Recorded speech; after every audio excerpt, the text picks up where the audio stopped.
Warning, this podcast contains themes of extreme violence and murder. Subject matter may be offensive to some listeners. Discretion advised.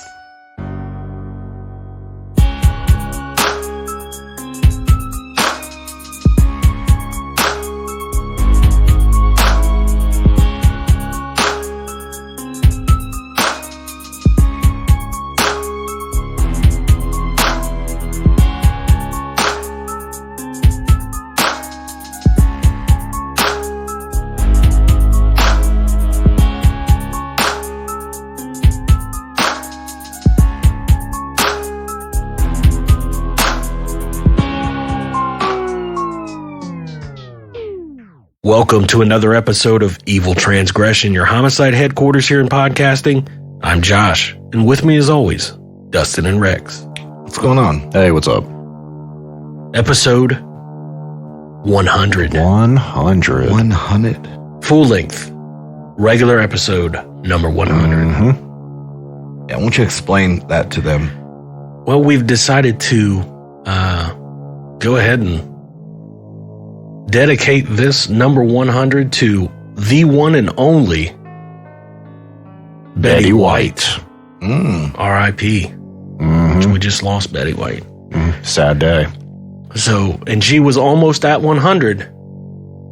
So we're going to go ahead and make this 100 for Betty White.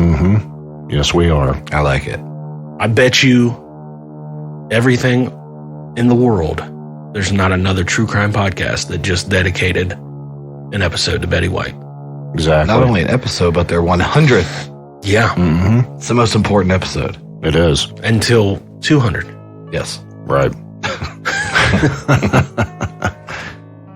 Betty White, though, what an amazing person. Yeah, she was awesome. You know, she also put her career on hold during World War II to deliver supplies to bases in California. Oh, yeah. I heard about that. So she was working for the military, basically. Doing things, volunteering, doing things like that. Yep. Great woman. I love her. Fly high, Betty White. That's right. We do have some Patreons today as well that are sponsors of this episode. Nice. Give it up for Shayla and Brian. Thank you. Thank you, guys. A double dose. A double dose. A double dose of Brian and Shayla. Good stuff. So what's been going on, fellas? Just working. That's cool. You always say that, but you totally... That's all I do. Yeah. Except for when you're on vacation 12 times a year. I will say I have been on vacation for the last 2 weeks, and I have to go back to work tomorrow. Oh, that's going to suck. It's bad news for all of us. That's all right. It's all right for you. Not all right for me.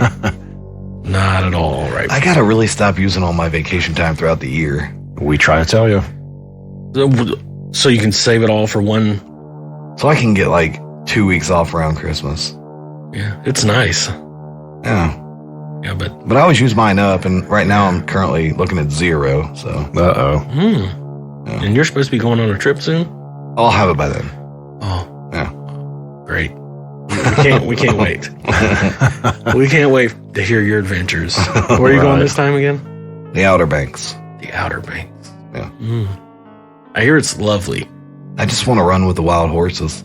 That's all I want. I hope you get kicked by a mule. That's all I want to do. They're going to teach you how to milk them. I hope not. This one's only got one udder. Anything else you want to pack into this 100?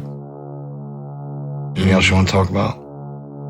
Like how you can't ever show up on time to record? Yeah. We're not talking about that. I mean, I would think this being, such an important milestone in our careers. Yeah.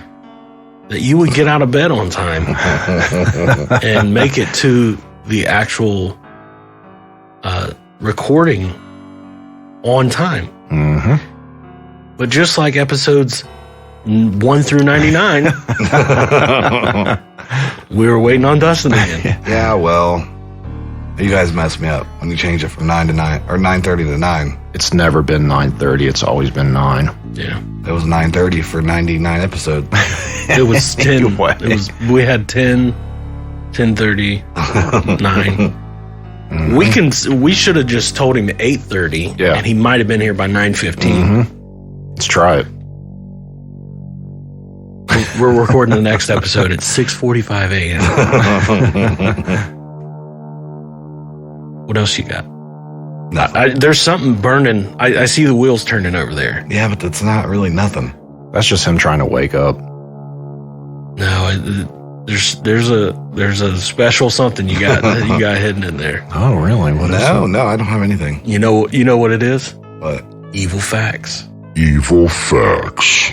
So the BTK Killer, you know who the BTK Killer is? Mhm. The old bind, torture, kill guy. Yep. He actually makes people fill out an application to write him in prison. What? Yeah. You have to fill out an application in order for him to accept receiving your letters. That's crazy. And I'm not so sure who's the guy that's like, I just really have to talk to him. I got to send this guy a letter. And they send you an application. Fill this out. Like that's a special individual. Yeah, that Hell is. yeah. Jeffrey Dahmer was neglected by his parents in childhood and hadn't seen his mother for 10 years prior to him being captured. At sentencing, however, his father and stepmother asked for 10 minutes to say goodbye and give him a hug. His father often visited him in prison, and he had weekly phone calls with his mother. So despite what he did, they did have some kind of unconditional love.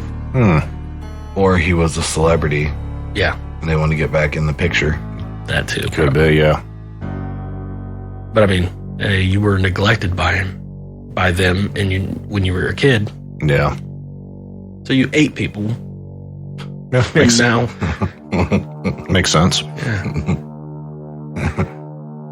Parents neglected me. I'm going to go eat some people. I'm gonna go eat them up. And we may have touched on this before, I don't know, but Jeffrey Dahmer did not eat people with tattoos. Oh, I did not know that. Yeah, he did not eat people with tattoos because he said it made the flesh taste weird. Wow. It doesn't already taste weird. So if you was all tatted up, you were safe from Jeffrey Dahmer. It's a good thing you got that tramp stamp. I know. That I know. So that's your evil facts for the day. Nice. We have a pretty interesting case today. A fella that goes by the Kansas City Butcher. So buckle up, Evil Mob, as we discuss Robert Andrew Berdella. Robert Andrew Berdella was born on January 31st, 1949 in Cuyahoga Falls, Ohio. His father worked at the Ford Motor Company as a die setter. Robert was raised in the Catholic Church, and his father was a strict disciplinarian, often beating Robert with a leather strap to keep him on the straight and narrow. Like, the power of the Lord. I'm gonna take this belt to your hind end, son. When he was 7 years old, a younger brother, Daniel, was born into the family. Daniel quickly became the favorite with the father. Robert did well in school, even though teachers said he was difficult to teach, and he was often bullied by other students. Robert was severely nearsighted and had to wear very thick glasses at the age of 5, so this was often a source of the bullying he received. Whenever I think of thick glasses, I think of, remember Employee of the Month? Andy Dick. Yeah. That's perfect. So you were one of the people that would make fun of this kid and turned him into a killer. No, I wouldn't have made fun. Yeah, That's you just would what I have. think of. Yeah, but you totally... This would have been you. Yeah. When Berdella was 16 years old, his father died of a heart attack at the age of 39. His mother would remarry shortly after, which upset Robert immensely. It was around the same time he claimed to be sexually assaulted by a man he worked with at a restaurant. So things are not going well for Robert at this time. Your dad dies, your mom remarries some guy you don't like, and then somebody just sexually assaults you at a restaurant. Yep. Bad enough, you get made fun of by Dustin for wearing thick glasses. Around 1965, Robert became fascinated by an adaptation of The Collector, which was a book by Robert Fowles about a man who kidnaps a girl and holds her in his basement. That can't be good. No. When you become fascinated by a book about kidnap? Yeah. Not a good sign. Not at all. Never. Would you hold somebody in your basement? No. Me either. No, like, it's too much. Like, just go. Just leave me the hell alone. Just get out of here. It's just too much work. It's too much. It's too much work. And I'm lazy. I like to sleep. It's true, you do like to sleep. Yes.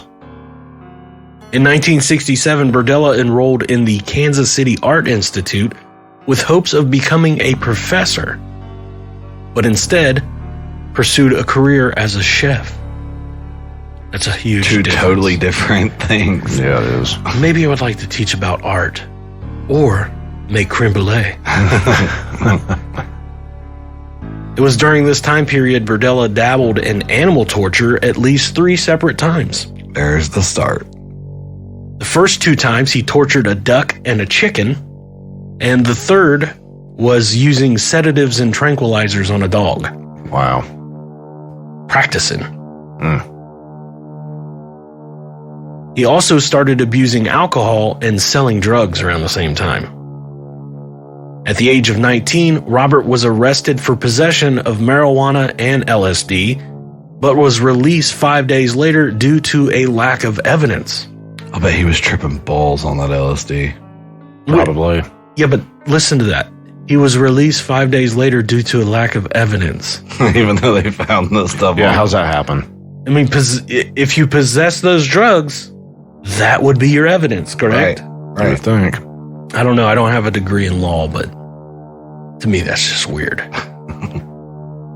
1969, he dropped out of school and became a full-time chef. Wonder if he had duck and chicken on his menu. In dog. Maybe. He also helped set up a training program for aspiring chefs. Well, isn't that nice? Well, he's so just a nice sweet. guy. Yeah. And believe it or not, he became involved in the community's local crime prevention and neighborhood watch association. It's not the guy I want neighborhood watching. Well, he hasn't done anything other than tortured animals so far. He's probably trying to figure out how it all works. So But I'm pretty it. sure he's got 2 of the 3 out of the triad. Right. I mean, he's working pretty good on it. At the age of 32, he quit as a chef and opened his own store named Bob's Bazaar Bazaar that sold antiques and oddities. Bob's Bazaar. It's like Bizarre Bazaar.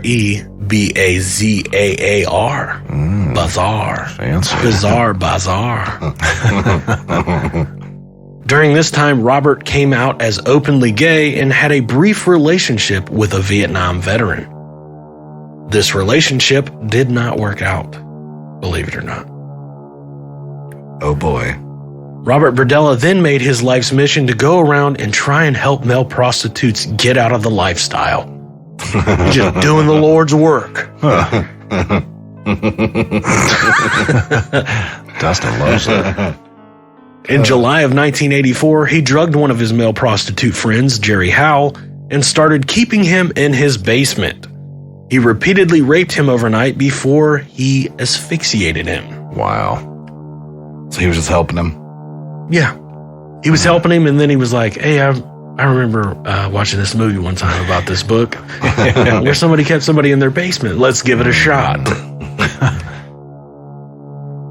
In April of 1985, Berdella invited another man to stay with him in his house. The man, Robert Sheldon was also drugged and held in Berdella's basement. At first, Berdella had a change of heart, and he took Sheldon to a doctor to treat him for his injuries. But not long after, Berdella changed his mind again and returned Sheldon to the basement. Wow. So just imagine that, like, I'm sorry that I've captured you and put you in my basement. I'm going to take you to the doctor so you can get well. This guy goes to the doctor like, I won't say anything, I promise. Gets treated, and he's like, we're going to have to put you back in the basement. I can't believe he went with them. Yeah. You know? On April 15th, a handyman came to Berdella's home to do some work. Berdella would strangle Robert Sheldon to keep him from being heard by the old handyman working on his house. Wow. Like, you got to be quiet, so now I'm going to have to kill you. I mean, the only way around that is to not keep people in your basement. Right. True. Right. In June of 1985, Robert Berdella met with Mark Wallace, who offered to do some yard work for Berdella. While doing the yard work, a storm came and Wallace found shelter in Berdella's tool shed. Berdella spots him and says, hey, buddy, why don't you come on in the house and keep dry? Berdella then drugged him and held him captive. Of course. He eventually tortured and killed Mark Wallace. In September of 1985, he met James Ferris in a gay bar and invited him home. Ferris agreed to go with Berdella and found himself in the same predicament as those before him. Held captive and eventually killed. Where's he putting the bodies? We'll get to that. Okay. It's a good one. Oh, goodness. In June of 1986, Berdella invited a gay male prostitute, Todd Stoops, into his home. Todd, just like the others, didn't know better and found himself captive for 6 weeks before he was killed. In 1987, Berdella bailed Larry Pearson out of jail and brought him home. He bailed a guy out, like, you're looking at me odd. He bailed a guy out of prison or out of jail and brought him home. How'd he know the guy? Apparently, this is a guy that he had a previous relationship with. Like, he knew him from the streets. Gotcha. So basically, you bailed him out to bring him home to be a prisoner. Yeah. It wasn't long before Pearson wished he was still in jail. Oh, I bet. And not Berdella's House of Horrors. After 6 weeks of being captive, Pearson was also killed. In March of 1988, Berdella captured Chris Bryson and put him in the basement like the others. But Bryson would break free and escape by jumping from a second-floor window. How he gets from the basement to the second floor That's impressive. is impressive. Yeah. I'm sure he broke free and comes running up the steps, and Berdella's there like, what are you doing? Yeah, he kept runs going up. after him. He runs up the steps. Yep. It's like the exact moves that happen in old horror films. Yep. Like Michael Run to the Myers top. busts in the front door, and instead of running out the back door, they're like, I'm going to run upstairs. Yep. So he runs up to the second floor and jumps out of a window. Bryson ran to the neighbor's house wearing nothing but a dog collar Wow. and notified the police.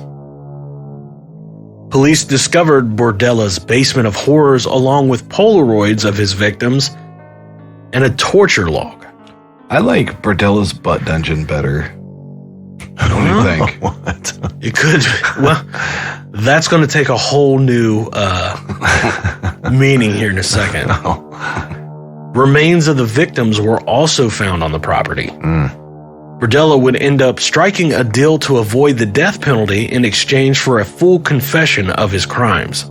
I don't know why you need a full confession. They got the evidence. If you have evidence and Right. you have a guy that escaped from your butt dungeon, as Dustin would call it. Berdella's victims were Caucasian males between the ages of 18 and 22 who were either prostitutes or acquaintances of him. Berdella would drug his victims with animal tranquilizers, sometimes getting them drunk, then would gag them and put them in the basement. The men were restrained in a bed in the basement with a piano wire. Ooh. Those are strong. And then strong, Yeah. and that is not what you want to be restrained with. No. get to tugging around on that, cut your limbs off.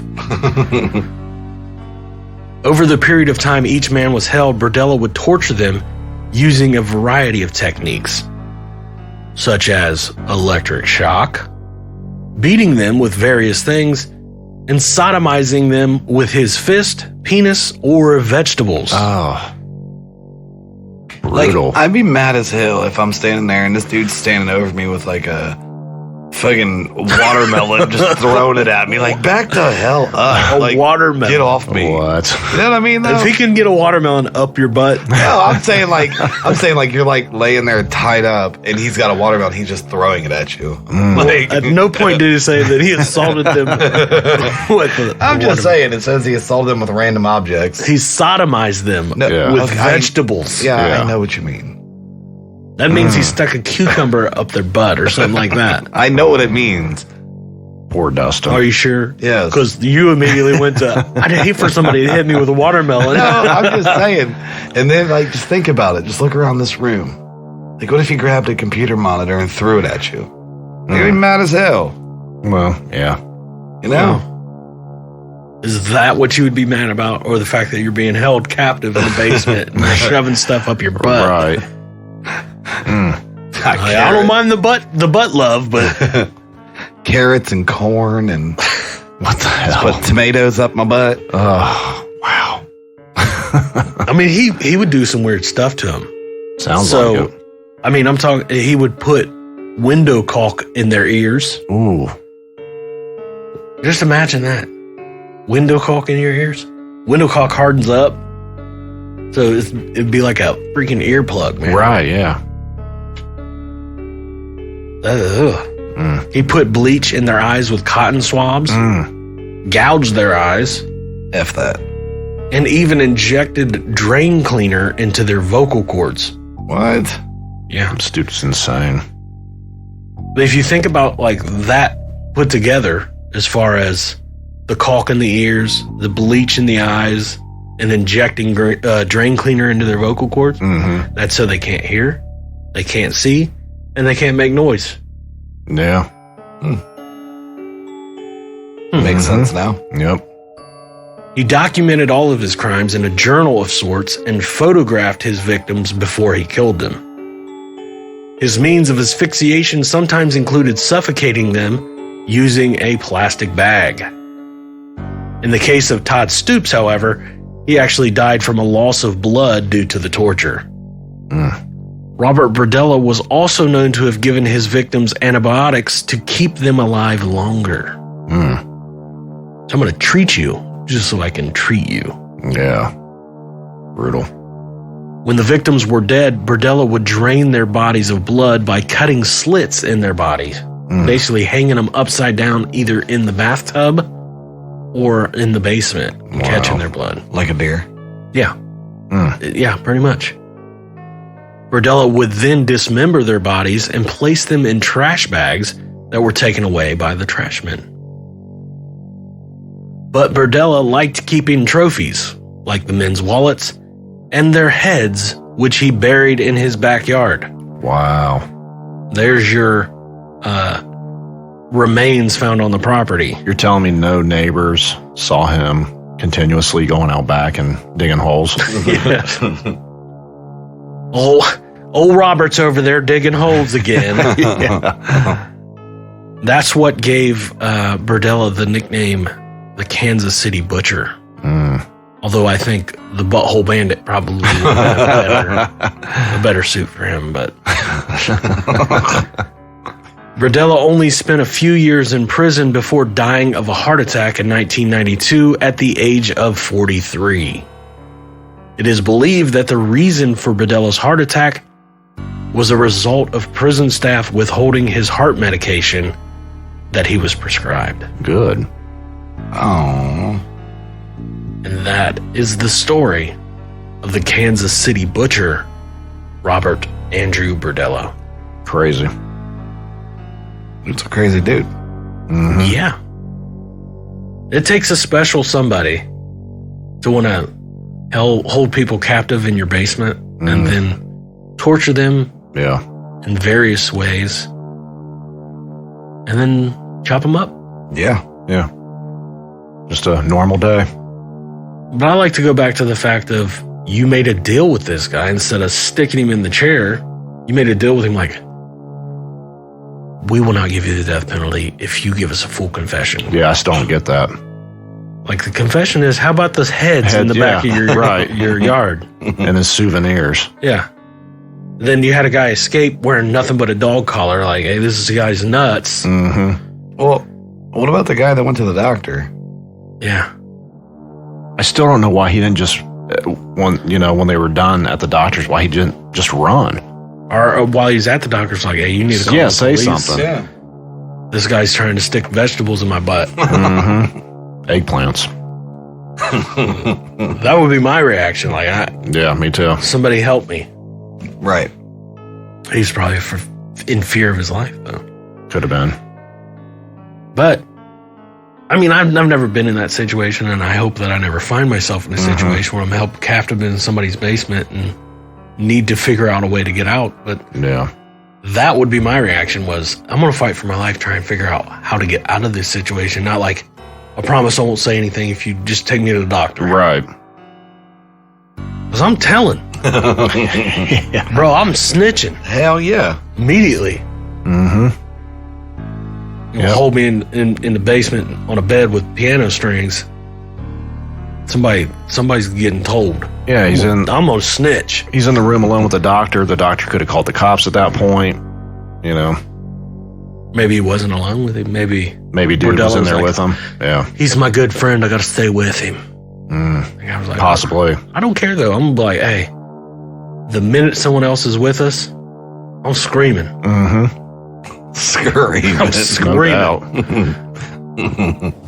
I will. Holler and scream. just just yell. Or I'm gonna fake a heart attack or something and lay there. Just fall off your chair. Yeah. Play dead. Then we're like, sir, you gotta get out of the room. We need medical. And then they come in with the paddles or something. I'm like, look, I'm just kidding. This guy's crazy. That could work. You gotta think a step ahead, man. Yeah. Oh, for sure. Desperate situations calls for desperate measures. It Or does. however that saying is. Mhm. I'm not sure how We'll just It's go close with that. enough. We'll go Yeah. with that. say it like that. Mm-hmm. I do have to give one more shout out Okay. because I have to give a little bit of credit to my little dude Kane, Oh, yeah? who helped me write this one up. Oh, Really? Yeah, Nice. we sat down and wrote up a murder story together. It's good stuff. There's nothing like father-son time discussing Murder. The old Kansas City Butcher. Yeah. Good times. That was our bonding. That was our bonding time over the week. Hey, you know what we should do? Let's sit down and talk about this guy who likes to stuff up people's butts. Gotta love it. Wow. So shout out to Kane.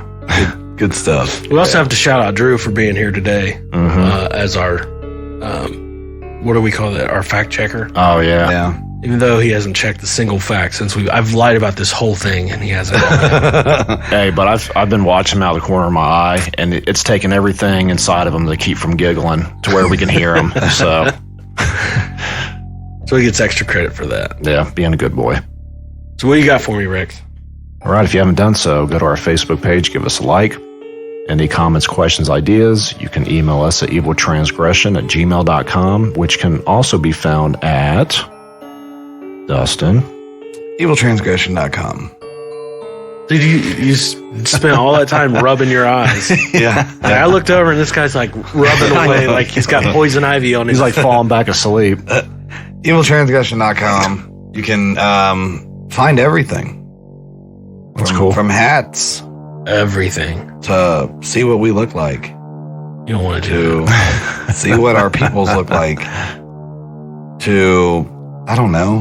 to see some of the faces in the evil mob that people still need to send us pictures wearing their gear so that Yes. they can be featured on the faces of the evil mob. You can buy our merch. We have Evil Transgression vegetables. No, we totally don't. We totally don't. Dustin Not may. really. Yeah, Dustin does. Not really. There's all kinds of stuff. on there. So just go to it. Check it out. Sweet. Yeah. Amen. Yeah. Mm-hmm. Also, we need you to leave us some reviews on Apple. Oh, yeah, we haven't had any. I'm still lately. fighting with them. Still fighting with the old Apple. But yeah. It's never ending. I'm going to get to fight somebody from Apple one day. You know what you really need to get back on, Dustin, since this is your job and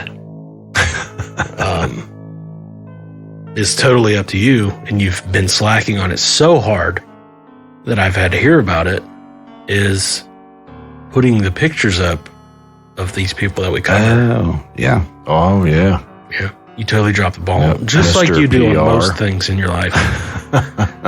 Drop the ball. I got you. I'll put up one of this guy. The I'll old believe it when I see it. Kansas City butcher. It's just an eggplant with a mustache. He does have a mustache. He does. Mustachio. It's sweet, too. It's all sweet. Is it curled up it's on the like sides? thick. It's like that. He looks like that. That's like a Pablo Escobar mustache. Really? Thick Tom Selleck. Oh, yeah. Tom Selleck has got an amazing mustache. He does. Isn't he dead? Lucky man. I don't think Tom Selleck is dead. I don't think so. Fact check. That's your first task. Get Tom on it. Selleck Is dead. Tom Selleck alive? Hmm. He's. I see his fingers moving away over there. Oh, yeah. Pretty quickly, too. He's got skill. The old texting skill. If Can't type on a Keyboard. on a keyboard. But you give him that's how these kids are nowadays. Yeah, they can use those thumbs.